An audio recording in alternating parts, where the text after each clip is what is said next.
Sud Radio, vos animaux, Natacha Harry. Bonjour Gaspard, bonjour à tous, bienvenue dans vos animaux. Alors au programme cette semaine, il faut vous dire que nous sommes extrêmement bien accompagnés. 3 Shiba Inu à nos côtés, Ono, Aria, Nato. On va vous présenter ce petit chien extrêmement à la mode, mais vous allez voir qu'il y a beaucoup de choses à découvrir sur ce chien, son origine, son tempérament. Et pour nous en parler, eh bien, j'ai le plaisir d'être aujourd'hui entourée d'une éleveuse de Shiba Inu et d'une éducatrice canine. Oh, c'est pas très joli. Allez, éducateur canin. On sait pas trop comment le mettre au féminin. Non. Mais en tout cas, elle est spécialiste des Shiba, donc ça tombe bien. Autre sujet cette semaine dans notre séquence à l'état sauvage. À quoi servent les zoos? C'est la question que nous poserons à ma deuxième invitée, la Laurence Paoli. Bonjour Laurence. Et puis en compagnie d'Élodie Martins, nous vous donnerons 5 conseils pratiques pour rendre votre chien heureux. Élodie a écrit un livre sur ce sujet, l'occasion de vérifier si votre toutou est véritablement heureux. Quel programme! Merci à vous d'écouter vos animaux. N'hésitez pas à nous appeler 0826 300 300. Vous le savez, on vous attend au standard de Sud Radio. Et tout de suite, on démarre avec Gaspard et le journal des animaux. Sud Radio, vos animaux, Natacha Harry. Et première nouvelle cette semaine, Gaspard, c'est une excellente nouvelle qui concerne le zoo de Gaza. Et oui, plus de 40 animaux, dont 5 lions, des singes et des porcs-épics vont être évacués du zoo de Rafah, dans le sud de la bande de Gaza, où ils vivaient dans de terribles conditions. Les animaux seront examinés à la fin du mois, puis transportés vers une réserve de Jordanie à plus de 300 km. Une belle réussite pour l'association britannique 4 Pounds à l'origine des négociations. C'est vrai que souvent dans les pays en guerre, les animaux sont laissés pour compte et ils périssent parfois même dans les zoos, dans ces zones de combat. On parle politique ce matin, Gaspard, avec Laurent Baffy. Oui. On n'était pas habitué à le voir dans le domaine politique. Eh bien, il est candidat aux élections européennes. Et oui, alors vous allez me dire, qu'est-ce que ça vient faire dans une émission qui parle des animaux? Eh bien, sachez qu'il se lance, vous l'avez dit Natacha, en politique pour défendre les animaux avec un slogan: si comme moi vous n'aimez pas la politique, allez voter pour les animaux. Passionné et engagé pour leur défense depuis de nombreuses années, l'humoriste est donc candidat pour le Parti Animaliste, une candidature avec laquelle il veut les défendre tout en mettant les politiques devant le fait accompli. Selon lui, vu que les animaux ne votent pas, personne ne s'en soucie. Bien, écoutez, on suivra de près sa candidature. Et puis c'est une première pour le bien-être animal. La Flandre va interdire les feux d'artifice. Et oui, inspiré par le ministre de la Nouvelle Alliance flamande du bien-être animal, Ben Waits, cette mesure sert surtout à éviter les accidents de la route provoqués par les animaux apeurés.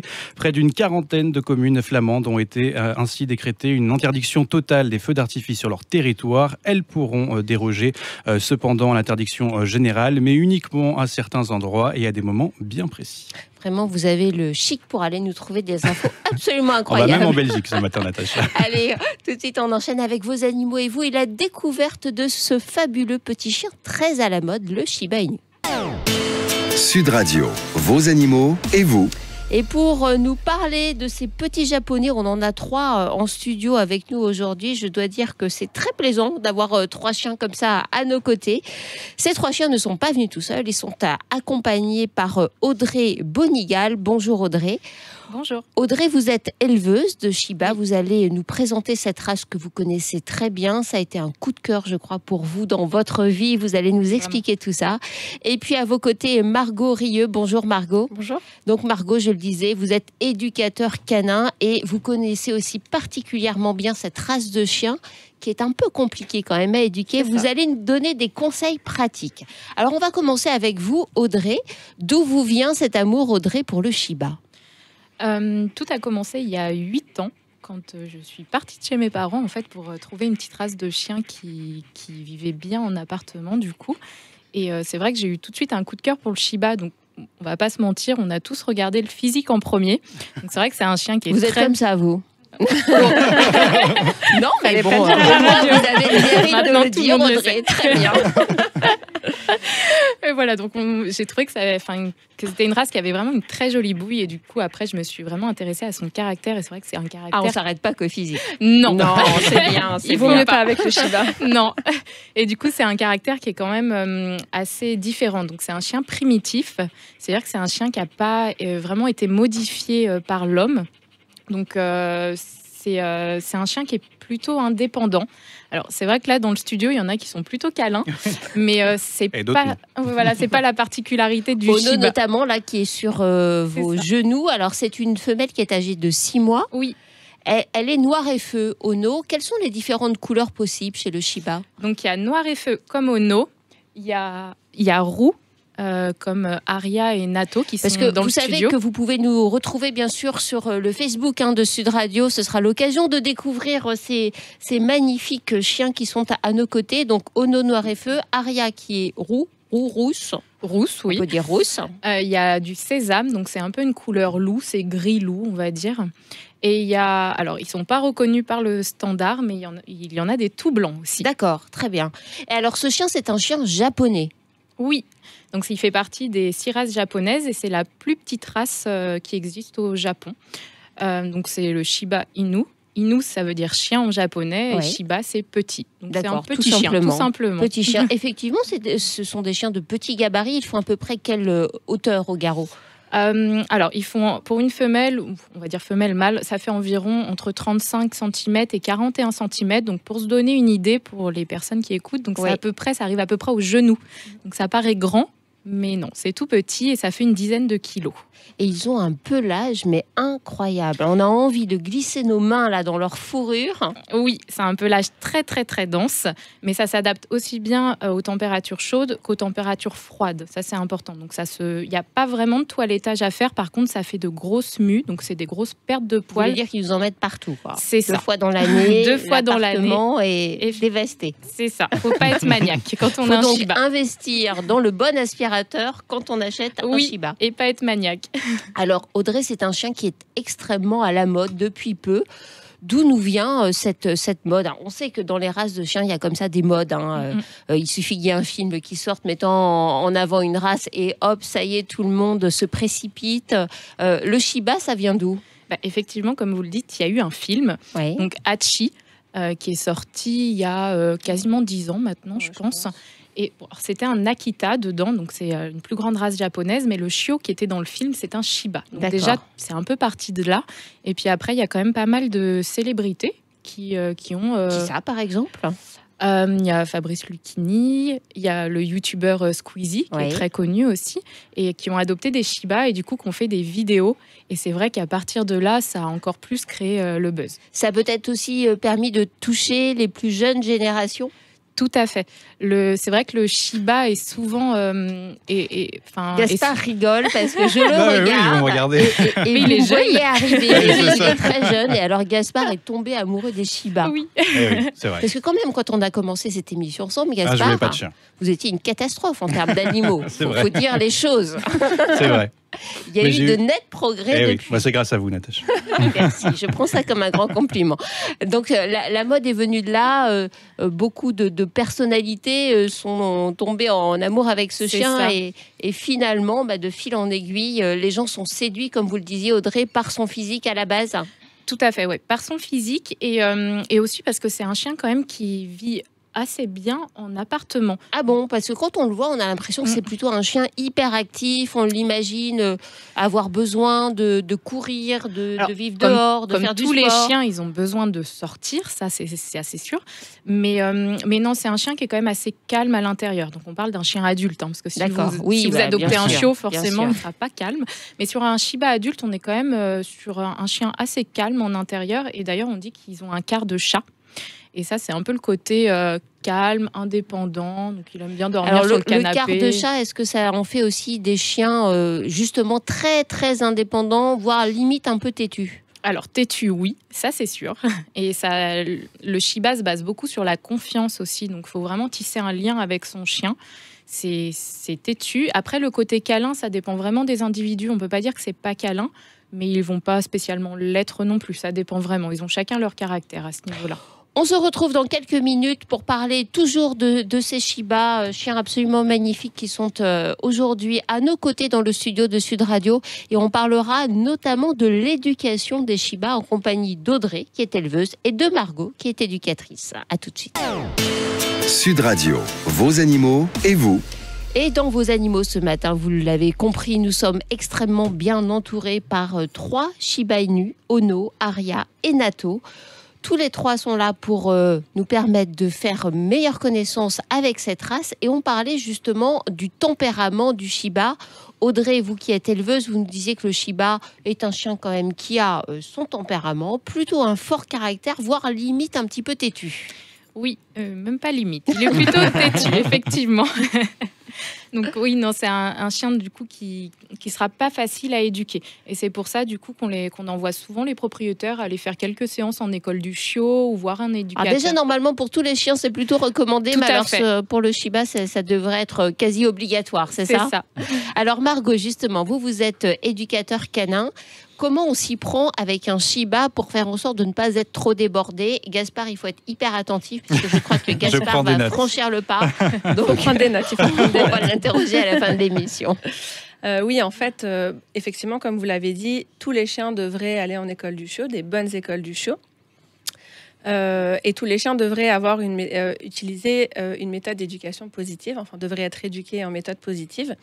Et Alors, on le rappelle pour nos auditeurs, mais je bon, vais rappeler. ils sont habitués quand même parce qu'on en parle quasiment toutes les semaines de D'accord. l'éducation Ok. positive, mais expliquez-nous quand même brièvement de quoi Voilà. il s'agit. En gros, on peut schématiser en 2 courants. Donc, il y avait surtout la méthode traditionnelle qui se basait plutôt sur la contrainte. Donc, on forçait son chien à obéir par quelque moyen que ce soit. Là, on va plus Genre être- le collier étrangleur, Le collier ce genre de étrangleur, choses. des saccades sur la laisse, Mhm. en tout cas souvent une contrainte physique, voire morale. Aujourd'hui, on va plus travailler avec la coopération du chien. Donc, on va l'amener à comprendre que ce que nous, on aimerait qu'il fasse, ça va aussi être bien pour lui. Donc, on va ajouter des friandises, on va ajouter un accès à quelque chose qu'il aime, un privilège, de la liberté, peu importe.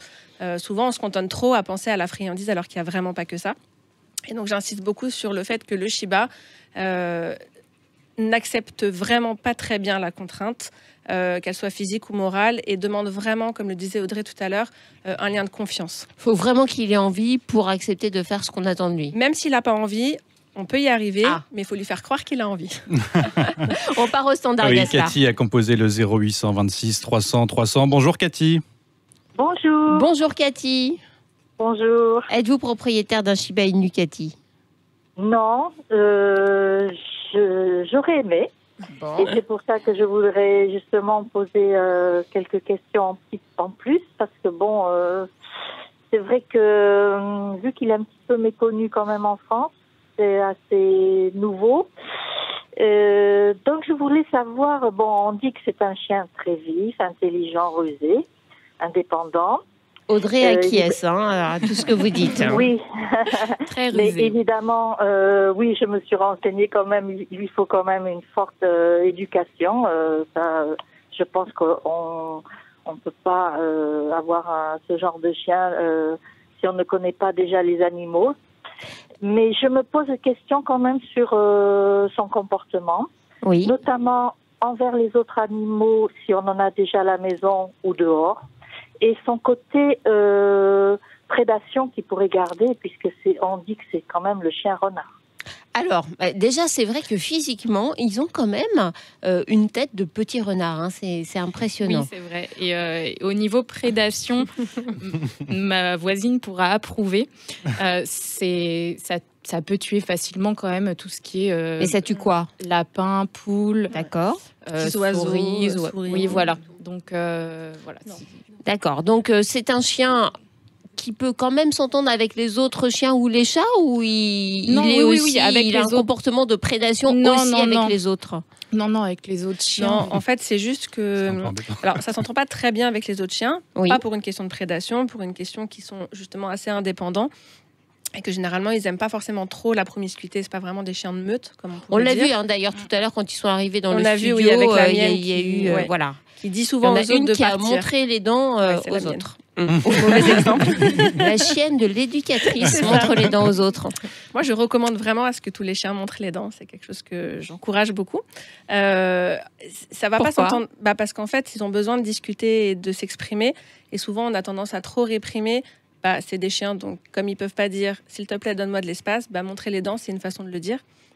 Donc si on Ça autorise reste poli, tant qu'on ça reste est poli. Moi, tant qu'elle montre les au dents, puis qu'elle retroussage attaque de pas, babine, tout ça va me bien. convient. Voilà. D'accord. Alors que si jamais on réprimande ça, mais souvent ça peut passer à l'étape d'après, je peux pas dire va-t'en, je peux pas dire va-t'en, au bout d'un moment je peux attaquer. D'accord. Alors, donc, pour répondre à la question de Cathy, la vie en communauté avec d'autres chiens, Margot, c'est jouable? Comment on gère ça? Honnêtement, je pense que c'est possible, surtout avec les nouveaux Shiba. Quand je dis nouveau, c'est-à-dire que nous, quand on a connu le Shiba il y a 7-8 ans, quand même, il n'y avait pas les mêmes caractères qu'aujourd'hui, j'ai l'impression. Je pense que ça se gère avec de la bonne gestion. Donc, il faut comprendre que son chien peut avoir besoin d'espace. Il y a aussi une question de caractère. Peut-être que si on a un chien trop débordant d'affection avec les autres chiens, on peut essayer de choisir un Shiba qui sera un peu moins indépendant qu'un autre. Ça peut aussi être un bon point. Après, pour tout ce qui est autres animaux, comme par exemple les chats ou voire même peut-être les lapins, moi j'ai déjà vendu un chien à quelqu'un qui avait un lapin, c'est prendre beaucoup de précautions. Et puis, oui, parce que vu ce qu'on expliquait tout à l'heure sur son côté prédateur, ça paraît peut quand arriver. même un peu risqué. Et puis le lapin, il va mourir d'une crise cardiaque quand même. Voilà, donc il faut... Parce qu'il faut aussi bien penser prévoir. au bonheur du lapin. Exactement. Donc il faut bien prévoir des espaces délimités. Et puis souvent, quand on parle de chat, le chat c'est quand même un carnivore, donc c'est quand même pas pareil qu'une proie. Le Shiba s'entend généralement quand même très très bien avec un chat. D'accord, il comprend peut-être que le chat va pas forcément se laisser Tout à faire. fait. Tout à fait. Et comme il est malin, il va pas au conflit. Exactement. Puis le chat est indépendant. Oui. Donc ça convient aussi très bien souvent au Shiba. D'accord, donc Shiba chat, ça peut fonctionner. Tout à fait. Moi, en vous écoutant et puis en écoutant aussi la question de Cathy, notre auditrice, que je remercie d'ailleurs de nous avoir appelé, une question me vient, c'est est-ce que le Shiba peut être un bon premier chien, dédicace spéciale pour Gaspard? Mais moi, je le recommande principalement en premier chien. Ah bah voilà. Parce que... Il est content là.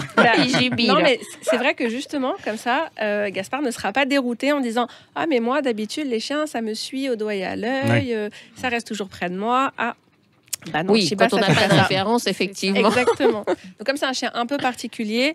Mais ça a l'air d'être... Entre guillemets, contre-exemples, même quand si même. l'expression n'est pas très jolie, c'est un chien un peu technique.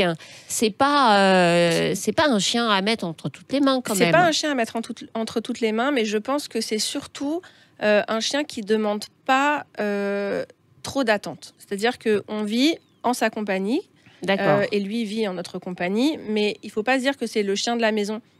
C'est pas un le individu chien avec de qui on compagnie à proprement parler. Exactement. C'est un membre de la famille, un individu avec qui on vit à ses côtés et il vit à nos côtés. C'est pas un meuble qu'on peut ranger ou qu'on peut prendre avec nous. C'est vraiment un individu à part entière. Ça vous va, Gaspard, comme descriptif? Ça me va très bien. Vous êtes toujours prêt à signer pour la vie? Puis il y a des contre-exemples, elle est très câline. C'est ça. Aria, pardon. Aria est très câline, effectivement. Ono aussi, d'ailleurs, tout Oui, à c'est l'heure, vrai. a été sur les genoux de sa Voilà. maîtresse. Ah bah voilà, Et alors, là, bien sur les genoux de Laurence. Alors, comment on s'y prend pour éduquer le Shiba? On commence à partir de quel âge? Alors déjà, sans vouloir faire de pub à Audrey, qui est une très bonne amie à moi, déjà choisir un très bon élevage. Oui. C'est quand même... C'est quoi un très bon élevage? Parce qu'à chaque fois qu'il y a des modes de chiens, on se demande. il y a beaucoup de gens qui s'engouffrent un peu Bien dans sûr. la nouveauté en se disant finalement ça peut être un bon filon. Donc comment on trouve le bon C'est le cas. élevage? Ouais. Alors, Bien sûr, on peut aller chez Audrey, mais sinon, sinon de manière plus globale. je pense qu'il faut déjà regarder la passion de l'éleveur. Oui. Et comme vous dites, les gens s'engouffrent facilement dans un bon filon, comme on pourrait dire, et c'est très facile, ça se vend cher, ça se vend bien. Je m'y mets. C'est quoi cher d'ailleurs? C'est quoi le prix d'un Shiba? C'est à peu près 2000 €. Ouais, entre Ah oui. 1500 et 2500 euros. Et pourquoi ça coûte si cher? Alors, dernièrement, il y a eu beaucoup. Alors, ceux qui travaillent, les éleveurs en tout cas, qui travaillent plutôt bien, essayent d'importer des chiens. Donc, nous, on va les Du chercher. Japon, donc vous allez Du les chercher au Japon? Oui, on peut aller du coup. Aux États-Unis aussi, non? Je crois que Oui, on c'est peut aller les assez à la chercher mode. dans d'autres pays, mais pour ramener en tout cas du sang neuf, un D'accord. bon caractère. D'accord. Essayer vraiment de travailler les chiens. Et puis, il faut savoir que le Shiba, c'est un chien qui fait des petites portées, d'une manière Mhm. générale. Donc, c'est-à-dire Combien qu'on- de chiots par portée? 3. On est à chiots. peu près Ah oui. à 3 chiots par portée. Donc, forcément, le prix aussi joue sur tout ça. D'accord. Alors, donc, j'en reviens au choix du bon élevage avec vous, Margot. Qu'est-ce qu'il faut regarder? Comment on le trouve, Alors, ce bon élevage? Je pense que déjà, on peut voir l'implication de l'éleveur dans la race Shiba Inu, c'est-à-dire est-ce qu'il connaît très bien la race? Est-ce qu'il a l'air passionné par cette race-là? Ouais. Alors, il y a un indicateur qui est souvent indiqué comme avoir plusieurs races. C'est un indicateur qui est vrai et pas vrai, donc il faut faire aussi un peu la part des choses. Je ne pense pas qu'un éleveur qui a plein de races sera un mauvais éleveur, mais on peut se demander quand un éleveur a 5 races, est-ce qu'il connaît vraiment et les lignées et le caractère et tout l'historique que peut avoir chaque race, vraiment très différent. Oui, c'est des chiens, mais quand même à chaque particularité, chaque race a particularité. Donc ça, je pense que c'est un bon indicateur. Donc on prend le temps de discuter avec l'éleveur. Tout à fait. On rencontre aussi beaucoup les parents de son futur chiot. Oui. Alors évidemment, le Shiba est réputé un peu peureux. Qu'il y ait des Shiba un peu peureux, c'est tout à fait normal. Mais il y a quand même une différence entre un peu peureux et un chien prostré au fond de sa cage. Oui. Les conditions de vie aussi sont très importantes. Qu'est-ce qu'il faut regarder sur les conditions de vie ? Il faut regarder si le chien est en contact avec quand même la famille, avec des humains et pas que avec son éleveur. S'il a des sorties relativement satisfaisantes tous les jours et qu'il ne va pas rester dans son enclos. Un petit indicateur qui peut être intéressant, ce serait... Là, vous parlez des reproducteurs, des reproducteurs, adultes. Exactement. Est-ce qu'il y a beaucoup d'éjections dans le chenil, ce qui peut peut-être indiquer qu'il n'y a peut-être pas assez de sorties. Oui. Ça peut être aussi un indicateur. Est-ce que l'éleveur vit avec des Shiba chez lui, donc pas ces Shiba de reproduction, mais un Shiba de compagnie. Ça indique aussi quand même quelque part la passion. Qu'est-ce qu'il pourrait y avoir d'autre ? Il y a aussi beaucoup, alors ça c'est un peu plus difficile à regarder, mais la socialisation. Est-ce que le chiot a vu autre chose que juste des grilles de Ça, c'est compliqué c'est difficile. De vérifier. On peut poser la question à l'éleveur. On peut poser la question à l'éleveur, puis aussi, surtout, on peut poser la question aux propriétaires des chiens qui viennent de cet élevage. Oui. Alors, il y en a qui sont très contents de très mauvais élevages, mais quand même, il y a quand même une tendance générale vers est-ce que c'est un bon éleveur, est-ce qu'il socialise bien ses chiots, etc.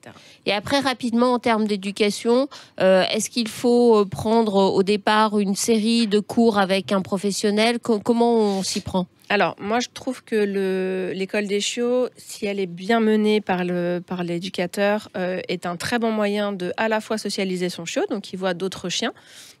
Donc ça, c'est vraiment très important, mais également qu'il ait les bases de l'éducation. Donc comment faire quand mon chiot me mordit, comment faire quand il rencontre d'autres chiens, etc.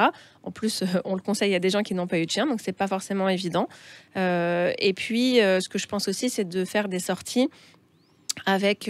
alors, je sais qu'il y a des groupes, par exemple, sur Facebook, qui aiment l'éducation positive et on va se retrouver ensemble pour une sortie le week-end, etc. Donc, ça peut aussi être un très bon moyen. Eh bien, voilà un excellent moyen, effectivement, de se mettre Shiba. Gaspard, à bon entendeur. Merci pour vos beaux conseils. Audrey, je rappelle donc que vous êtes éleveuse de Shiba. Votre élevage s'appelle Sakura Kensha, c'est ça, j'ai bien prononcé, j'ai pas dit de bêtises. Non, tout est bon. Et Margot, donc Margot Rieu, vous êtes éducatrice chez Primitif Addict.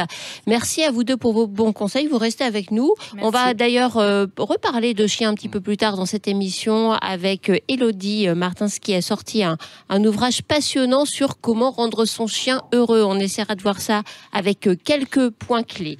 Allez, courte page de pub, on se retrouve juste après. Sud Radio, vos animaux, Natacha Harry.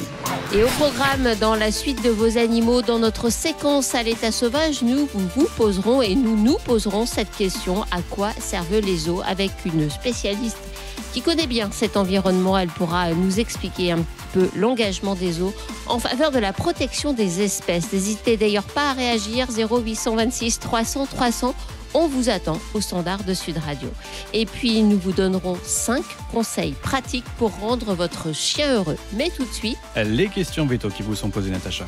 Quel enchaînement. Sud Radio, vos animaux. Question veto. Et on accueille Nancy ce matin. Bonjour Nancy. Bonjour. Bonjour Nancy. Oh, vous avez un joli accent, Nancy. Vous nous appelez d'où ? À côté de Toulouse. À côté de Toulouse. Bon, écoutez, parfait, vous avez du soleil dans la voix. Ça fait bien plaisir. Quelle est votre question, Nancy?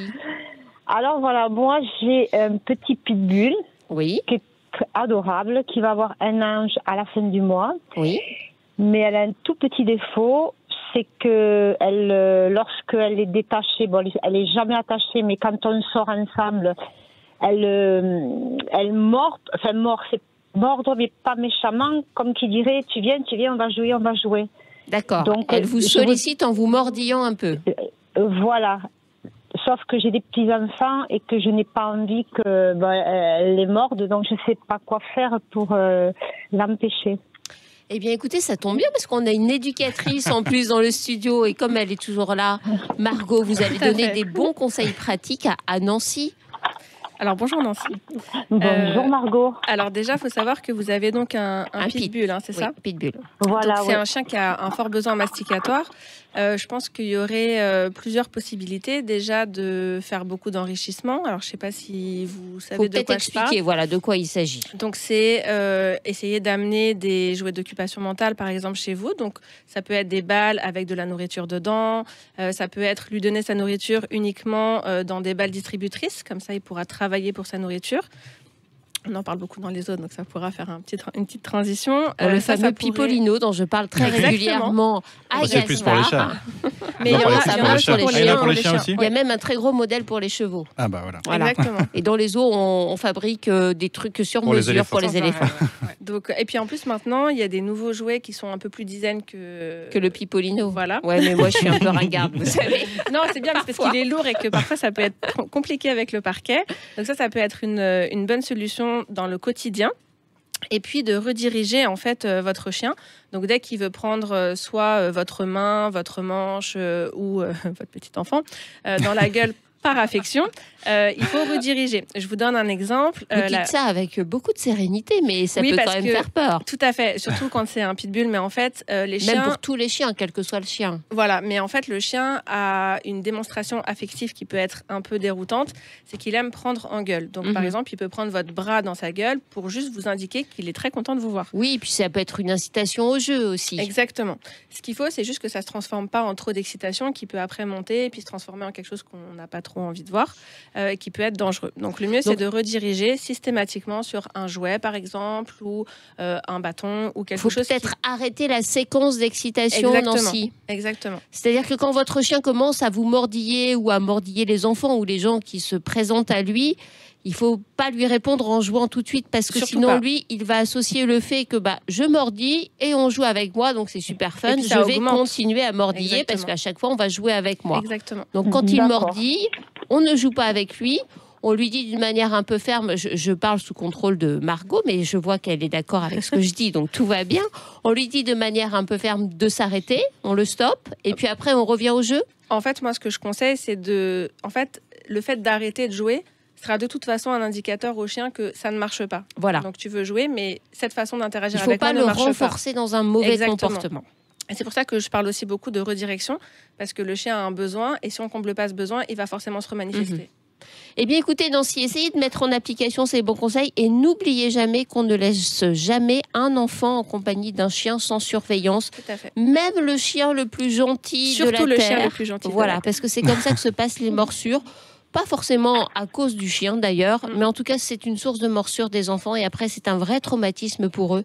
Donc on les garde toujours à l'œil. Merci de nous avoir appelés Nancy, on vous souhaite un excellent week-end. À vous tous aussi, je vous remercie. On vous embrasse. Bonne journée. Si, Au revoir. comme Nancy, vous voulez poser vos questions à Natacha Harry ou à ses invités, n'hésitez pas, 0826 300 300. On vous attend au standard de Sud Radio ou par mail à l'adresse jeparticipe@sudradio.fr. Sud Radio, vos animaux à l'état sauvage. Changement total de sujet avec vous, Laurence Paoli. On va parler des zoos. Vous venez d'écrire un ouvrage qui s'appelle Zoo, un nouveau pacte avec la nature. C'est aux éditions Bûcher-Chastel. Alors, Laurence, pour vous présenter un petit peu à nos auditeurs, vous êtes passionnée d'animaux. Vous avez travaillé pendant de nombreuses années aux côtés et au sein des parcs zoologiques, notamment au Muséum d'histoire naturelle et puis pour d'autres grands parcs zoologiques français. Donc, vous connaissez par cœur cet environnement. Et c'est vrai qu'il y a toujours des gens qui se posent cette question, à quoi servent les zoos? Alors, je vais vous poser aussi cette question. Enfin, on se la pose et on se la pose de plus en plus. Et effectivement, j'ai un parcours au sein des zoos puisque je m'occupais de communication en fait dans les parcs zoologiques. Et j'ai travaillé au muséum. Puis ensuite, j'ai monté une agence et je me suis occupée de beaucoup de parcs zoologiques privés pour leur communication. Et donc, j'ai vu évoluer en 25 ans ces institutions. Je les ai vu beaucoup évoluer. J'ai vu en parallèle évoluer aussi la reconnaissance du droit des animaux et de leur sensibilité, ce qui est quand même quelque chose de capital. J'ai vu monter les mouvements antispécistes, animalistes, qui s'opposent à beaucoup de choses et qui s'opposent aux zoos, en fait, à la notion de captivité dans les zoos. Et c'est pour ça que j'ai éprouvé le besoin d'écrire ce livre. Alors, pour que ce soit clair, en fait, et pour être libre de ma pensée et de ma parole, comme je dis, j'ai cessé de travailler pour les parcs zoologiques pendant un an. Ça démontre que vous n'êtes pas là payé par les parcs zoologiques pour leur faire de la pub, pour parler très franchement. Vous êtes là parce que vous avez des convictions, que vous connaissez cet environnement et que vous souhaitez expliquer à quoi servent les parcs zoologiques. Et ils sont très loin aujourd'hui d'être simplement des lieux d'exhibition comme ils ont pu l'être par le passé. Tout à fait. Les parcs zoologiques actuellement ont une mission, ont 3 missions très précises, c'est conservation, recherche et pédagogie. Ce sont des missions officielles qu'ils doivent respecter. Ils montrent les animaux, certes, mais à des fins pédagogiques, on va dire. Ils ont une mission d'apprendre à leurs visiteurs tout ce qu'ils peuvent sur les espèces qui sont présentées. Ils ont des missions donc de conservation, c'est-à-dire qu'ils s'occupent de reproduction d'espèces rares, et dans les parcs zoologiques et dans la nature, ce qu'on sait un peu, peut-être un peu moins, oui. mais moins en fait qu'on devrait le savoir. Et ils font aussi de la recherche. Alors en France, je le mets dans Alors mon attention, livre. Faire de la recherche, ça ne veut pas dire faire de l'expérimentation sur Absolument les animaux. pas. Non, on travaille sur l'éthologie, on travaille sur les comportements sociaux, on travaille sur la reproduction, sur l'alimentation. Et cette recherche sert justement à travailler de façon beaucoup plus précise dans la nature sur la protection des espèces en voie de disparition. Donc ces zoos, en fait, ont ces missions très précises et qui sont très souvent méconnues, ou en tout cas, on va dire, l'ampleur de ces missions est méconnue parce que les parcs, alors je suis bien placée pour le savoir, communiquent pas forcément bien sur ces missions, et ensuite parce que le public n'est pas toujours réceptif à ça, parce qu'en fait ce qu'il vient chercher dans un zoo avant toute chose, c'est une promenade agréable en famille, voir des animaux qui font rêver. C'est peut-être de moins en moins vrai aujourd'hui, ça. Le regard des Français toujours. est en train d'évoluer par rapport aux zoos et aux animaux de manière générale. Ça existe toujours. En fait, l'impulsion de départ pour aller dans un zoo, c'est quand même passer. On a fait plein de passer un moment agréable avec les enfants. Exactement. Et après, il y a des impulsions secondaires qui sont apprendre quelque chose, découvrir des choses nouvelles, participer à la conservation si une partie de votre billet est reversée à un projet, ou si vous pouvez sur place adhérer à un projet. Et avant toute chose aussi, le public a besoin, quand il vient dans un parc zoologique, de déculpabiliser, c'est-à-dire qu'il doit vraiment avoir le sentiment, et il a raison, que les animaux qu'il voit quand il se promène dans un zoo sont des animaux qui sont heureux, en tout cas qui sont dans leur état optimal. On va Alors dire. Ce sujet fait réagir justement. Caroline veut intervenir sur le sujet des zoos. Elle a composé le 0826 300 300. Bonjour Caroline. Bonjour. Bonjour Caroline. Eh bien, je viens d'écouter tout ce qui s'est dit et je suis totalement d'accord avec cette personne. Aujourd'hui, les zoos, c'est plus ceux d'il y a 100 ans où il y avait l'exhibition, où on était là pour mettre en cage les animaux. Aujourd'hui, vraiment, les zoos sont là dans un esprit de conservation des espèces rares parfois, avec des échanges dans le monde entier avec différents d'autres zoos pour éviter la consanguinité. Et qu'aujourd'hui, moi, je suis pour les zoos, alors qu'il y a 100 ans, j'y étais pas pour. Et vous n'étiez pas née, Caroline, il y a 100 ans. Mais même, c'est un petit peu comme, vous savez, Barnum, quand il dans les cirques, il exposait les gens qui venaient d'Australie, les aborigènes et tout ça. Et ben, c'était un peu le même principe. C'était là pour voir des animaux en cage. Aujourd'hui, on pense vraiment à leur bien-être. On voit déjà comment les soigneurs s'en occupent en essayant de faire en sorte que même le nourrissage, ce soit un jeu pour les animaux. L'enrichissement dont on parlait. Voilà, oui. Exactement. C'est très, très important qu'aujourd'hui, c'est le mieux que ce qu'on peut leur proposer par rapport à l'extérieur, où ils sont plus en danger que s'ils étaient dans un zoo. Et que effectivement, par contre, j'étais pas au courant du fait que aujourd'hui même les zoos sur l'extérieur s'occupent d'espèces pour aussi les préserver. Mais moi, de plus en plus, vous voyez, m'apprenait quelque chose. Mais moi, je suis pour les zoos. Je me souviens, il y a 25 ans, être allée au zoo de Beauval. Et alors, il y a 25 ans, le parking c'était un champ. Hein. Oui, j'ai connu. Et c'était déjà, ouais, je l'ai connu comme ça aussi. Et c'était déjà un zoo qui prenait en compte le bien-être de ces animaux. Et de toute façon, dans n'importe quel zoo dans le monde entier, si vous y allez, qu'il y a un taux de reproduction très important, c'est que les animaux sont bien. Sinon, les animaux se reproduisent pas. Alors ça dépend des espèces quand même. Il y a des espèces, les lions par exemple, se reproduisent très facilement et on peut facilement avoir des lions de la main de l'homme. Non, mais il y a certains... Excusez-moi, je vous coupe juste, mais je vous remercie infiniment de votre commentaire qui est très réconfortant. Mais en fait, effectivement, l'indice de la reproduction fonctionne pour certaines espèces. Effectivement, certaines espèces ne se reproduisent pas si elles ne sont pas bien, mais pour d'autres, comme les lions, comme disait Natacha, la reproduction se fait très facilement. Donc, la reproduction en parc zoologique est un des indices de bien-être, mais n'est pas le seul. Et il faut effectivement regarder l'enclos, l'état du poil, le comportement de l'animal, a-t-il des mouvements stéréotypés ou pas, est-ce qu'il a suffisamment d'espace, est-ce que c'est comme pour un élevage de chiens, on va dire, est-ce que le parc est propre, est-ce que est-ce que ça respire la bonne santé, le bonheur et le comportement naturel, voilà. Mais je crois que le public justement aujourd'hui a cet œil critique vis-à-vis des parcs zoologiques, de plus en plus, et fait très attention à ça, parce que c'est sûr qu'on est content de venir admirer des animaux, mais on n'a pas envie de voir des animaux malheureux. On n'a pas envie de voir des animaux malheureux, et à la base, quand même, on n'a pas forcément envie non plus de voir des animaux enfermés. Donc l'enfermement des animaux dans un parc zoologique, ça moi je le mets dans mon livre et c'est une conviction profonde, ne peut pas être légitimé uniquement par le côté loisir, découverte, promenade familiale sympa.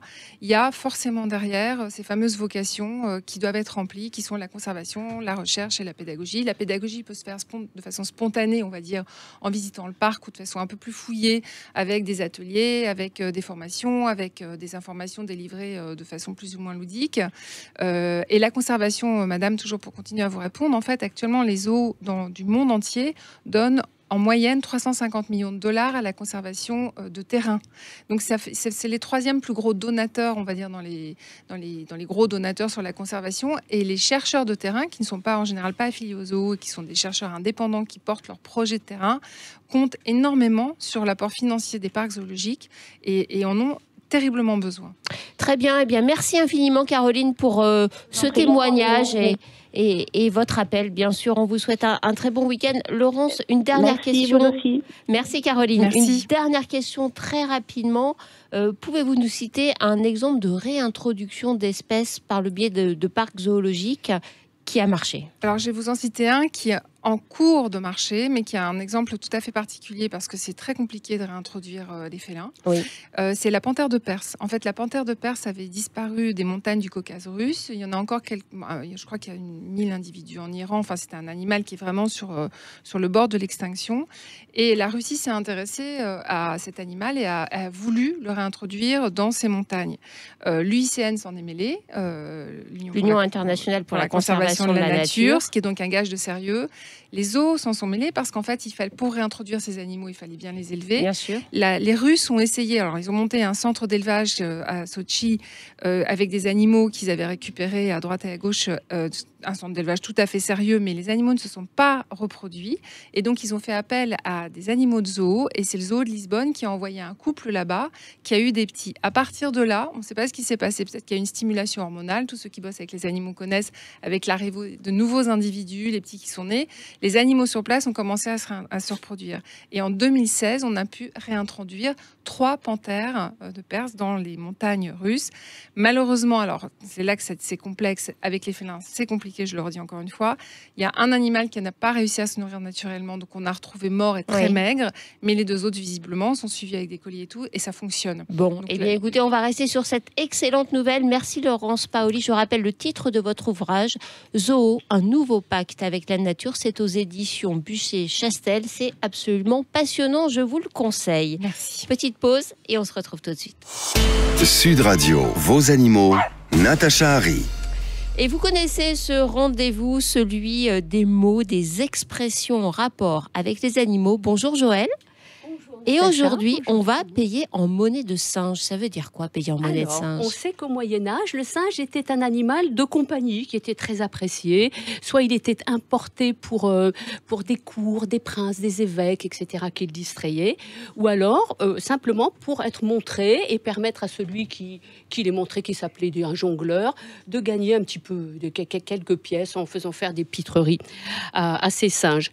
Alors, ces jongleurs, battleurs, montreurs d'animaux faisait partie de toute une multitude de petits métiers comme ça qui saltimbanques de la rue, en fait. Voilà, et qui, notamment à Paris, voulaient passer d'un endroit à l'autre, d'une rive à l'autre de la Seine. Et à l'époque, il n'y avait que 2 ponts. Le grand pont, le petit pont. Alors, pour le grand pont, je ne sais pas, mais pour le petit pont, un jour, Saint-Louis, le roi Saint-Louis, au XIIIe siècle, a décidé de faire payer un droit de passage pour traverser l'autoroute donc, du tous les pont. gens, les petits métiers, tout ce qui transportait des marchandises et autres, ils devaient les déclarer et ils devaient payer un petit peu d'argent pour traverser.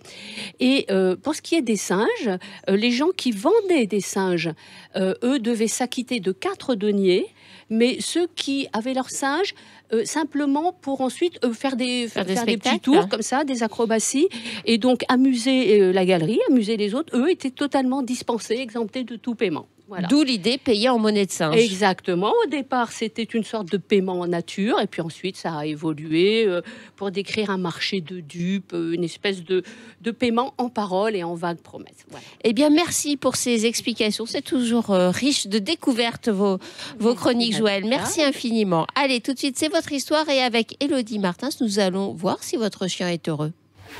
Vos animaux sur Sud Radio, c'est votre histoire. Bonjour Élodie. Bonjour Natacha. Alors Élodie, vous venez de sortir un ouvrage qui s'appelle « Rendre son chien heureux ». C'est aux éditions Ulmer. C'est un ouvrage d'ailleurs que vous avez coécrit avec Françoise Claustre. Alors moi, je vais vous poser une question très simple. C'est comment savoir d'abord si son chien est heureux? À quoi voit-on que votre animal respire le bonheur? Alors, contrairement à ce qu'on pense, c'est pas parce que le chien n'a pas de comportement gênant ou de choses comme ça qu'il est forcément heureux. On va s'en rendre compte en l'observant et surtout en comprenant ses moyens de communication. Donc on a plein de petits signaux de communication, des signaux d'apaisement que le chien va émettre. Et plus on va être attentif à ça et correctement y répondre, plus on permettra à son chien d'être bien. Est-ce que vous pouvez nous décrire ce que vous appelez les signaux d'apaisement? Oui, tout à fait. Donc les signaux d'apaisement, c'est Thury de Rugas qui en avait fait un ouvrage où elle avait bien tout détaillé les signaux. C'est des signaux de communication que le chien va émettre dans certaines situations. Donc ça va être comme le fait de tourner la tête, par exemple, de plisser les yeux, de bâiller.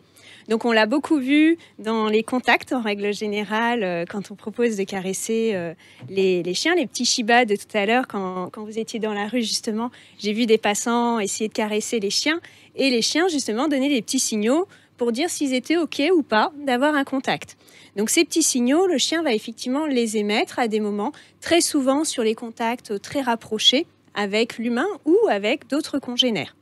Donc pour savoir si son chien est heureux, première chose, il faut absolument l'observer. J'imagine qu'il faut savoir se mettre à sa place en fait. Il faut effectivement... Parce que nous, on a notre vision de ce qu'on attend de lui, mais lui, il a sa vision de chien. Et exactement. C'est pas forcément la même. Il faut un petit peu penser chien. Il faut se mettre à sa place, que ce soit d'un point de vue des codes canins, mais aussi physique. Moi, je dis toujours aux gens, mais mettez-vous à la place. Un petit chihuahua, c'est tout petit. Il voit tout en très grand, donc forcément, il peut avoir plus facilement peur. Et ça, on a tendance un petit peu à oublier en fonction des différences de gabarit. Donc, il faut se mettre à sa place et il faut essayer de comprendre ce qui pousse à agir de la sorte. On a tendance à penser, il fait ça pour m'embêter, alors que pas du tout. Le chien, il va opter un comportement en fonction de la situation qu'on va lui proposer. Donc, c'est à nous de réfléchir, de nous dire pourquoi mon chien a opté pour ce comportement à ce moment-là. Et à se remettre, nous, en question. Oui, ça, c'est sûr que c'est vraiment très important. Deuxième clé, moi, qui me semble importante pour rendre son chien heureux, c'est bien sûr savoir le respecter dans ses besoins et puis dans sa personnalité. Parce que là, on a l'exemple des Shiba là, qui sont avec nous dans le studio. D'ailleurs, alors ils n'en ont rien à faire de ce qu'on raconte. Ils jouent. Il y a une partie de jeu qui est en train de se dérouler là depuis quelques minutes. Par exemple, le Shiba, on a décrit un comportement général, mais évidemment, chaque individu au sein d'une race va être un individu à part entière, donc aura son propre comportement. Oui, effectivement, ce que vous disiez, il faut répondre aux besoins fondamentaux du chien. Donc, au niveau des besoins, on va avoir les besoins de base, lui donner une bonne alimentation, faire des sorties hygiéniques et tout ça. Mais il va falloir répondre à d'autres besoins qui sont essentiels, les dépenses physiques et les dépenses intellectuelles, ainsi que le bien-être au quotidien, c'est-à-dire avoir un bon relationnel avec son chien pour pouvoir justement s'adapter. Vous le précisez, et moi j'ai un point d'honneur là-dessus, c'est qu'ils sont tous uniques et qu'il faut apprendre à découvrir son propre chien. Certes, on a des prédispositions en fonction de la race, du physique du chien et tout ça, mais il est unique. Donc même s'il a peut-être un corps d'athlète, il va peut-être pas aimer telle ou telle activité auquel on aurait nous pensé quand on l'a adopté. Donc, il va falloir s'adapter à son chien et répondre à ses besoins. Au niveau du relationnel, on a parlé tout à l'heure, et c'est super, de tout ce qui est éducation positive. Je suis pour tout ce qui est relation bienveillante et respectueuse vis-à-vis du chien. C'est vraiment la base. Je pense que si on a une très bonne relation avec son chien, si on le comprend bien, le reste, j'ai envie de dire, va être très simple en réalité. S'il y a ce respect mutuel qui s'installe entre nous et notre chien, le chien va être à l'écoute, il va avoir envie de nous écouter. Et concrètement, l'éducation va être très, très facile. Va être très facile en fonction des races, à modérer quand même. On met un petit bémol en ce qui concerne le Shiba, on a bien compris. Mais je pense que si on respecte bien sa nature et qu'on a une relation de confiance, c'est bon. Hein, oui. Bon, écoutez, parfait. Autre clé pour rendre son chien heureux, c'est peut-être aussi comprendre sa nature d'animal social. Il aime la vie en société. Alors la vie en société au sens large, société de chiens, il a besoin de contact avec ses congénères et puis il s'intègre finalement assez bien dans la société des humains. Il peut même être en demande parfois. Oui, alors comme j'en parle dans l'ouvrage, je parle beaucoup des balades. Donc déjà, le fait de sortir son chien. Alors, je ne parle pas de la sortie hygiénique, je parle vraiment de faire des vraies balades où on va laisser son chien flairer. Ça, c'est vraiment très important de ne pas pousser le chien pour pas qu'il flaire. Moi, je dis toujours à mes clients, il est en train de lire son fil d'actualité de Facebook. C'est un petit peu ça. C'est son activité à lui, il faut le laisser flairer. Et pareil, autre activité très sympa à faire en extérieur avec son chien, c'est le laisser avoir des contacts avec des congénères. Le chien a besoin d'avoir des copains chiens, de les retrouver, surtout ou savoir que tel ou tel chien n'est pas son copain. Exactement, de respecter ça, donc de bien communiquer. C'est ce qu'on disait tout à l'heure, donc avec la chienne de Margot qui montrait les dents. C'est une communication tout à fait normale et que nous, on doit laisser faire. Un chien peut montrer les dents pour dire à un autre « Oh, moi, je veux pas de contact, tu me laisses tranquille ». Et l'autre chien doit le respecter. Donc, c'est important justement de les laisser se côtoyer, communiquer. Grogner, c'est tout à fait normal chez le chien, il ne faut pas paniquer. Ils communiquent et c'est très très bien. Tant qu'ils communiquent, justement, ils vont se mettre d'accord et tout va bien se passer.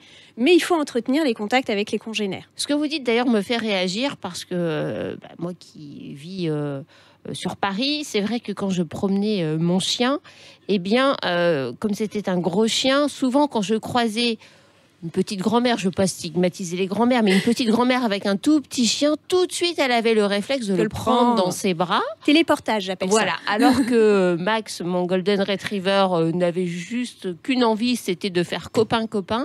Et ça, quand on a cette réaction-là, eh bien, on crée des problèmes.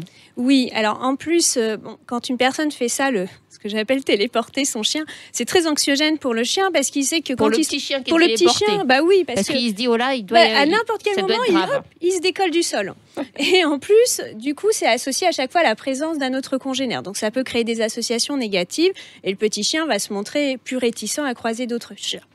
Et effectivement, après, les rencontres sont pas toujours idéales en ville, en laisse. Sur des trottoirs qui sont étroits, les chiens vont pas pouvoir communiquer correctement.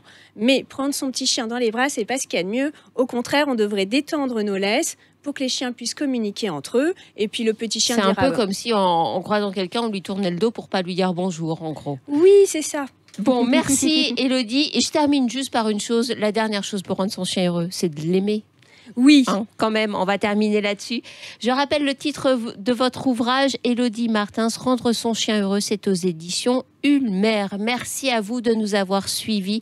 On vous souhaite avec Gaspard un excellent week-end et Gaspard va mettre son week-end à contribution pour réfléchir à l'acquisition d'un Shiba Inu. Oui. Parce qu'il faut prendre le temps de la réflexion et en plus, il paraît que le délai est super long. Allez, on vous embrasse. Ciao à tous.